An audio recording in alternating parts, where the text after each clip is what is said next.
battery. To a battery.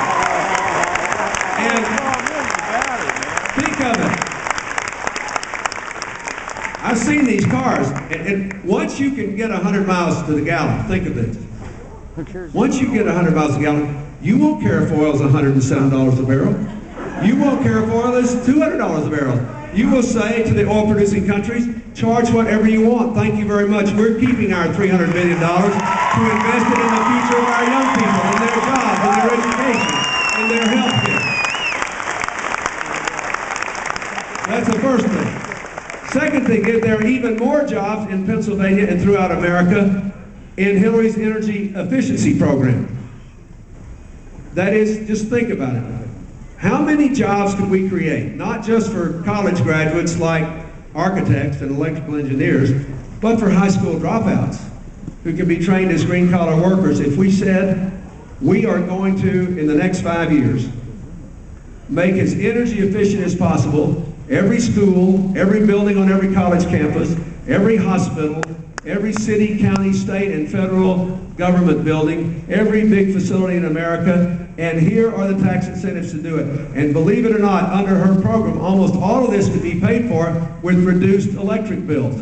I do this work all over the world. We are now reducing, in New York City, the electric bill of the Public Housing Authority in New York, it's biggest in America, from $500 million a year to $350 million a year. Think of that, $150 million, okay? So that helps the environment. It gives the utility back clean energy. It's going to save the Public Housing Authority $150 million a year. We can put it in helping poor people. And it is going to create hundreds and hundreds and hundreds of jobs on one project. Now, that's what we need. America's got to get back in the job producing business. And once you have an engine like that will produce 5 million jobs, you'll have 10 or 15 million more coming just because of all the activities. If you want America to get back in the future business and give these young people the energy future they deserve, you vote for Hillary and she'll give you that kind of economic growth.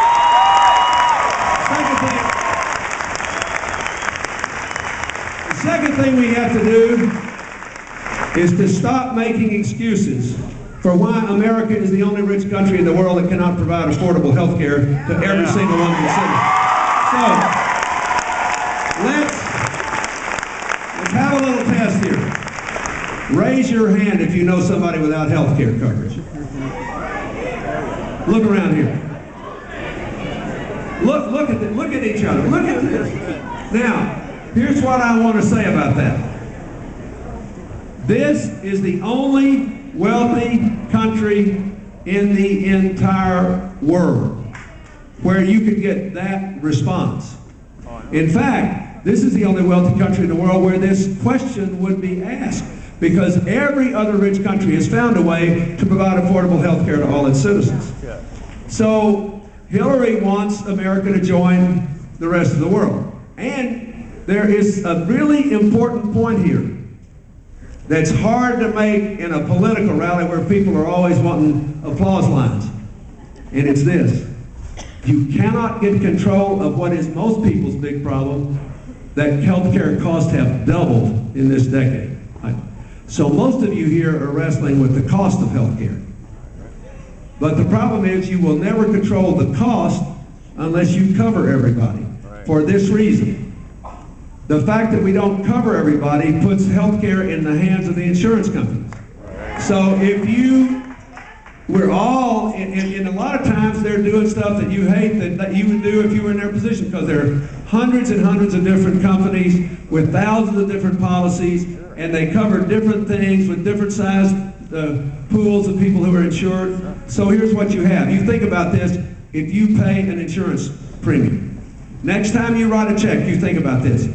When you write your check, some of your money will go to amass the $50 billion insurance companies spend every year to figure out how not to insure you.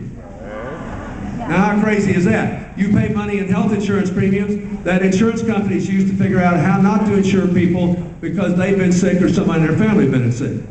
Or you have an insurance policy, but you're told, I'm sorry, you do have a policy, but it doesn't cover what you need.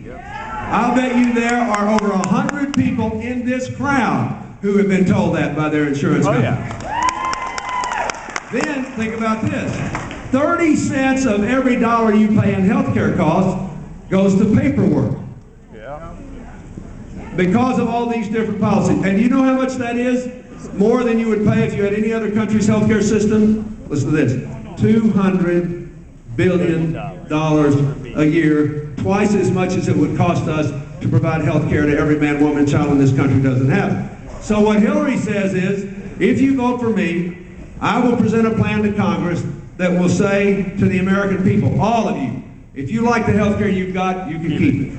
But if you don't like it or you don't have it, you can buy into the exact same plan that ensures members of Congress and their families and federal employees and their families are good enough for our family, good enough for your family.